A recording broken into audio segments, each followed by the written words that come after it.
I really play for ಹರ್.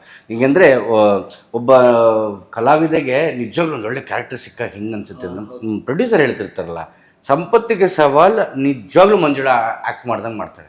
ಎಂಥ potential ಅಣ್ಣ, unimaginable. ಇದಕ್ಕೆ ಘಟವಾಣಿನ ಚಾರು ಇವು ದೇವ್ರೆ. ಇವಾಗ ಶ್ರೀಮತಿ ಮಾತಾಡೋಂಗಿಲ್ಲ, ಅವ್ರ ಯಜಮಾನ್ರಿಗೆ ಹಾಕೊಟ್ರೆ ನಮ್ಮ ಒಂದೇ ಏರಿಯಾ. ಎಲ್ಲಿ ಬೋನ್ಸ್ ಬರುತ್ತೋ ಅಲ್ಲ ಸರ್, ಬ್ಯಾಟು ಹೇಳಿದ್ದೆ ಹೇಳ್ತಾ ಇದ್ದೆ. ನಮ್ಮ ಸಿನಿಮಾ ಬಗ್ಗೆ ಮಾತಾಡೋಣ. ಕ್ರಿಕೆಟರ್ ಒಂದು ಜಗತ್ತಿಗೂ ಗೊತ್ತಿದೆ ಗೊತ್ತಿದೆ I know. So intention is ಅದು ಎಂಟೈರ್ ಸಿನಿಮಾದಲ್ಲಿ ಒಂದು ಪ್ಯಾಟ್ರನ್ನೇ ಬೇರೆ ಚಂದ. ಅವಳು ಪಾಡುಗಳು ಮನೆ ಕೆಲಸ ಮಾಡ್ಕೊಂಡಿರ್ತಾಳೆ, ಅಲ್ಲಲ್ಲೇ ಕೈಯೆಲ್ಲ ಮಸಿಯಾಗಿರುತ್ತೆ, ಪಾತ್ರೆ ತೊಳ್ಕೊಂಡಿರ್ತಾಳೆ, ಬನ್ನಿ ಯಾಕೆ ಒಂದು ಕಾಫಿ ಕುಡ್ಕೊಂಡು ಹೋಗಿ ಬನ್ನಿ ಅಂತ ಕರಿತಿರ್ತಾಳೆ, ಹಂಗಂಗೆ ಬರ್ತಿರ್ತಾರೆ.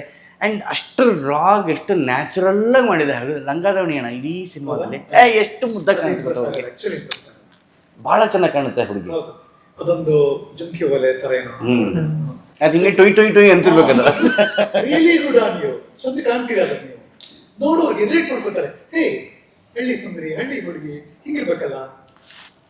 ಯಾಕೆಂದ್ರೆ ಅದು ಒಂದು ಲಕ್ಷಣ ಇದೆಯಲ್ಲ, ಅದು ಹೊಂದುತ್ತೆ ತುಂಬಾ ಚೆನ್ನಾಗಿ. ಸರ್ ಹಳ್ಳಿ ಮಕ್ಕಳು ನಿಜವಾಗ್ಲೂ ಹಂಗೆ ಕಾಣ್ತೇವೆ ಸರ್, ಹಂಗೆ ಕಾಣ್ಬೇಕಾಗಿತ್ತು. ಎಷ್ಟು ಚೆನ್ನಾಗಿ ನೀವೇನೇ ಆದರೂ ತಲೆ ಕೂದಲು ಫಿಕ್ಸ್ ಸರ್.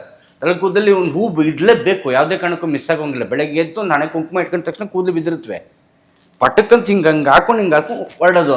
ಯಾವಾಗ ಇದಿರುತ್ತೆ, ಹೂ ಹಾಕಿ ಮುರಿದಿರುತ್ತೆ. So that the characterisation starts from there.